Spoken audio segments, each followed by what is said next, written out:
మూడేళ్ల కిందట ప్రపంచాన్ని అతలాకుతలం చేసిన కరోనా మరో రూపాంతరం చెందడం ప్రజలను కొంతవరకు కలవరపరుస్తుంది. కానీ వైద్య శాఖ అధికారులు మాత్రం ఆందోళన చెందాల్సిన పని లేదని భరోసా ఇస్తున్నారు. ఆంధ్రప్రదేశ్ ప్రభుత్వం అప్రమత్తమై ముఖ్యమైన ఆసుపత్రుల్లో ప్రత్యేక వార్డులు ఏర్పాటు చేయడం తెలిసిందే. ఇందులో భాగంగా విశాఖలోని కేజీహెచ్, విమ్స్ ఆసుపత్రులలో ప్రత్యేక పడకలతో వార్డులను సిద్ధం చేశారు. ప్రజలు ఇప్పటికే కోవిడ్ టీకాలు వేసుకున్నందున సేఫ్ జోన్లో ఉన్నట్టే అని వైద్యులు స్పష్టం చేస్తున్నారు.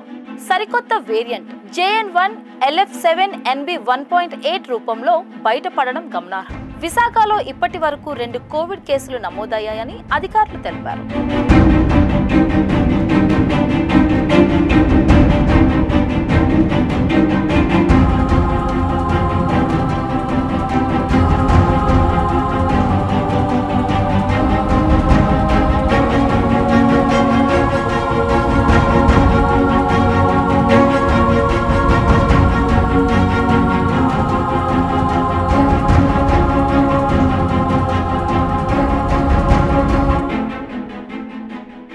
కరోనా ప్రజలకు ఏమాత్రం గుణపాఠం నేర్పలేదనే చెప్పాలి. తుమ్ము, దగ్గు వచ్చినప్పుడు కర్చీఫ్ అడ్డం పెట్టుకోవడం కలవరపరుస్తుంది. ముఖ్యంగా బస్సులు, రైళ్లలో కూడా ఈ నిబంధన పాటించకపోవడం గమనార్హం. అలాగే వైద్య ఆరోగ్య శాఖ కూడా ఈ విషయంలో ప్రజల్లో తగిన అవగాహన కల్పించకపోవడంలో ఘోరంగా విఫలమైందనే చెప్పాలి. సచివాలయం, హెల్త్ సెక్రటరీలు ఉన్నా ప్రయోజనం లేదనే చెప్పాలి. కరోనా కోట్లాది ప్రాణాలు హరించినా ప్రజల్లో మార్పు మాత్రం రావడం లేదని సర్వత్రా ఆందోళన వ్యక్తమవుతుంది.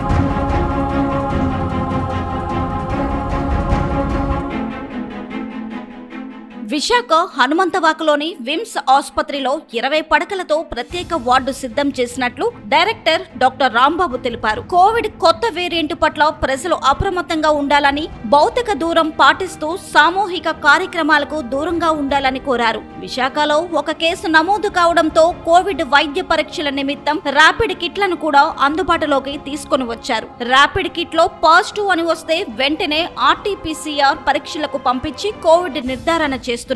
ముందు జాగ్రత్త చర్యలో భాగంగా కోవిడ్ రోగులకు వైద్యం అందించేందుకు గాను వైద్యులకు, సిబ్బందికి PP కిట్లను, రోగులకు అవసరమైన మందులను సమకూర్చారు. వృద్ధులు, గర్భిణీ స్త్రీలు ఇళ్లకి పరిమితం అవ్వాలని వైద్యులు కోరుతున్నారు. అత్యవసరం మినహా చిన్న చిన్న అవసరాల కోసం బయట తిరగరాదని వారు సూచించారు. మాస్కుల వినియోగం, నిరంతరం శానిటేషన్ చేసుకోవడం తప్పనిసరి అని సూచించారు.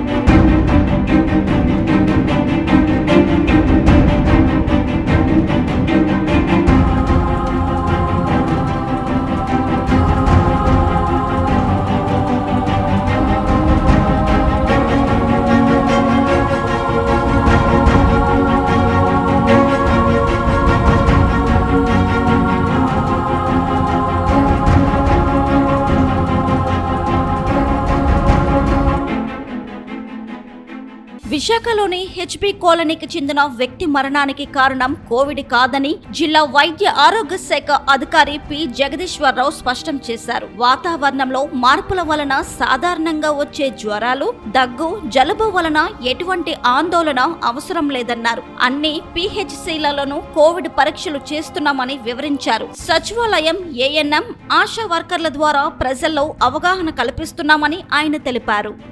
హాస్పిటల్స్లో ఎవరికి కూడా ఏమైనా అడ్మిట్ అయ్యి వాళ్ళకి ఏమైనా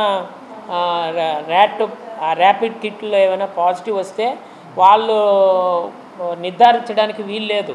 అది కేవలము VRDL ల్యాబొరేటరీ, KGH, మైక్రోబయాలజీ డిపార్ట్మెంట్లో వాళ్ళు నిర్ధారిస్తే తప్పించి అది కోవిడ్ కేసు కాదని ఆల్రెడీ కాదని చెప్పి మనం చెప్తున్నాం.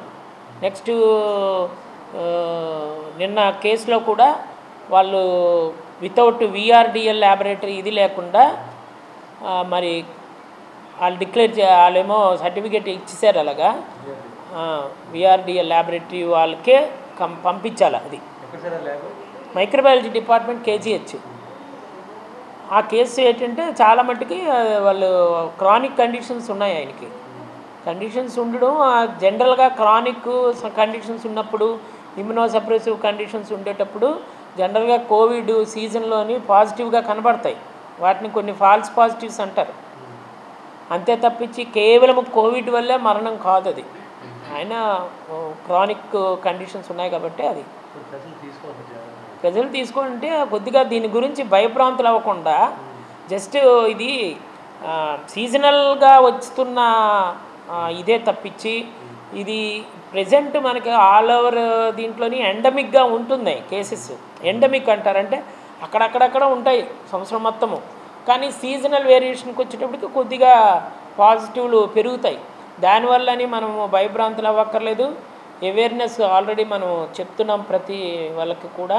అలాగే మన పర్సనల్ ప్రొటెక్షన్ కింద ఏమైనా మాస్క్ వేసుకోవచ్చు, అలాగే శానిటైజ్ చేసుకోవచ్చు. అంతే తప్పించి మనం పెద్ద పెద్ద గ్యాదరింగ్స్కి వెళ్ళకూడదు, లేకపోతే అది లేదు ఇది లేదని అలాగా భయభ్రాంతులు అవ్వక్కర్లేదు.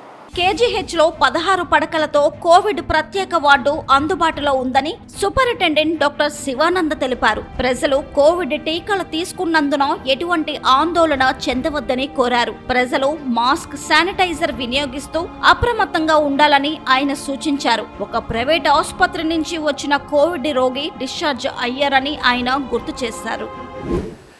ఈ ప్రస్తుత కాలంలో అందరినీ భయభ్రాంతులకు గురి చేస్తా కరోనా అనేది కోవిడ్ ఇప్పుడు మళ్ళీ వచ్చింది.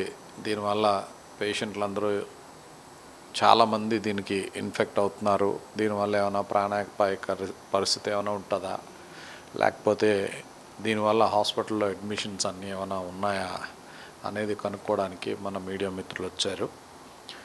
సో వీరి ద్వారా మీకు ఇచ్చే సందేశం అనుకోవచ్చు. దీన్ని మనం కేజీహెచ్లో ఇంతవరకు ఒక కరోనా కేసు కూడా ఇంతవరకు అడ్మిట్ కాలేదు. కొన్ని టెస్టింగ్లు అయితే చేయడం అనేది జరిగింది.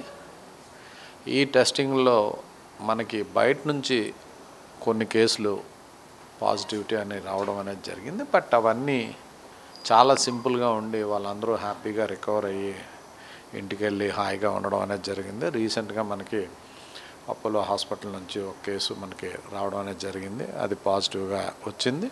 వాళ్ళ తాలూకా ప్రక్కనే మనం ఎవరైతే ఉంటారో వాళ్ళందరిని కూడా మేము టెస్ట్ చేయడం అనేది జరిగింది. అందులో కూడా ఒక 2 పాజిటివ్ వచ్చారు, కానీ వాళ్ళందరూ హ్యాపీగా they recovered and everybody is happily at home. వాళ్ళు చక్కగా వాళ్ళు ఇంట్లో ట్రీట్మెంట్ తీసుకొని కొద్ది జాగ్రత్తలు తీసుకుంటే అందరూ హ్యాపీగా రికవర్ అయిపోయి హాయిగా ఉన్నారు. సో దీన్ని బట్టి ఏంటంటే ఎనీ సీజనల్ చేంజ్ వచ్చేటప్పుడు సడన్గా మనం సమ్మర్ నుంచి వర్షాకాలంలోకి మనం ఎప్పుడైతే మనం షిఫ్ట్ అవుతామో అటువంటి పరిస్థితుల్లో ఒక్కొక్కసారి మనకి ఈ viral fevers and dengue, malaria ఇటువంటివన్నీ కూడా ఒక్కొక్కసారి మనకి ఫ్లూ రావడం కానీ ఇటువంటివన్నీ మనకి ఈ వర్షాకాలం స్టార్ట్ అయ్యేటప్పుడు మనకి ఒక్కొక్కసారి ఎక్కువగా రావడం అనేది జరుగుతుంది. ఈ కేసుల్లో మనం చెప్పుకోవాల్సింది ఏంటి అంటే మనం అన్నీ టెస్ట్ చేస్తాం. మేము చాలామందిని మా దగ్గరికి వచ్చిన కింగ్ జార్జ్ హాస్పిటల్లోనే కొంత మా హాస్పిటల్ సిబ్బందిని కూడా మేము టెస్ట్ చేయడం అనేది జరిగింది. కొంతమంది వచ్చిన పేషెంట్లు ఫీవర్ అని అడ్మిట్ అయిన వాళ్ళని కూడా మేము టెస్ట్ చేసాం. అవన్నీ హాస్పిటల్లో ఇంతవరకు ఒకటి కూడా పాజిటివ్ రాలే. సో ఇంతవరకు ఒకటన్నా పాజిటివ్ వస్తే అందరమే అప్రమత్తమే ఉండేవాళ్ళం. కానీ ఎక్కడైనా మనకి ఇండియాలో కానీ ఎక్కడైనా మనకి ఇటువంటి కేసులు మనం పాజిటివ్గా ఉండేటప్పుడు మన జాగ్రత్తలో మనం ఉండాలి. కాబట్టి ఇప్పుడు మన ఇండియాలో కరోనా కోసం ఎక్స్పీరియన్స్ లేని వాళ్ళంటూ ఎవరూ లేరు. ఇంక్లూడింగ్ డాక్టర్లతో పాటు ప్రతి ఒక్క ఇంట్లోనూ కరోనా గురించి ఎంతో కొంత తెలుసు, తీసుకోవాల్సిన జాగ్రత్తలు కూడా తెలుసు. ఒకవేళ వస్తుందేమో అని మీకు అనిపించినప్పుడు ఆ జాగ్రత్తలు ఎప్పుడు మనం తీసుకోవాలి. ఎందుకంటే మన హ్యాండ్ క్లీన్లీనెస్ మనం ఎప్పుడు జాగ్రత్తగా తీసుకోవాలి. రొటీన్గా చేసేవే మనం మాస్క్ వాడడం ఇదంతా, ప్లస్ ఒకరి నుంచి ఒకరు కొద్ది డిస్టెన్స్ పాటించడం, షేక్ హ్యాండ్స్ బదులు నమస్కారం పెట్టడం, ఇటువంటివన్నీ మనం రొటీన్గా చేసే సాంప్రదాయబద్ధమైన పనులు.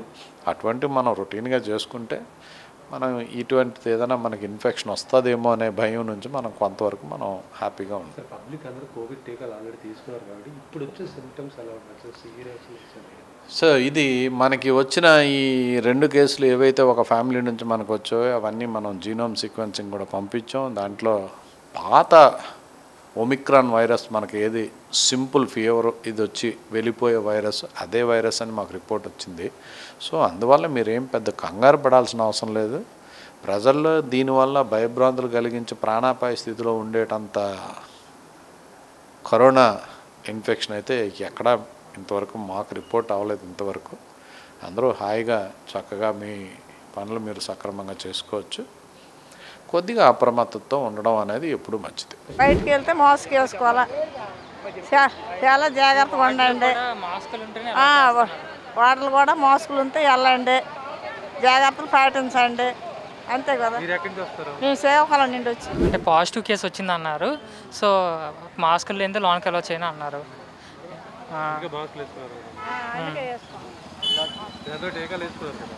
వేసుకున్నాను. ఆందోళన చెందక్కర్లేదంటే అందరూ రెస్పాన్సిబుల్గా ఉంటే ఎవరైనా అంటే ఏం కాదు. ఏం చెప్తాం ఇంకా అంటే అందరూ కేర్ తీసుకోవాలి, వాళ్ళ హెల్త్ గురించి వాళ్ళు పట్టించుకోవాలి కదా. గుంపుల్లో ఉండకూడదు.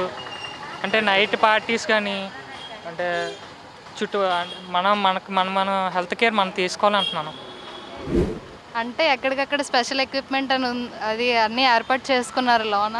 సో ప్రతి ఒక్కరు కూడా మాస్క్ వేసుకొని రావాలని, ఎక్కడికక్కడ మాస్క్ వేసుకోకపోతే అలో చేయట్లేదు లోపలికి. కరోనా అనేది సింగిల్ పర్సన్ జబ్బు కాదు, కమ్యూనిటీ అనేది దీని మీద అవేర్నెస్ ఉండాలి. ప్రతి కమ్యూనిటీ వాళ్ళు కూడా ఇది మన అవేర్నెస్ ఉండాలి. సింగిల్ పర్సన్కి వచ్చే వ్యాధి కాదు కాబట్టి.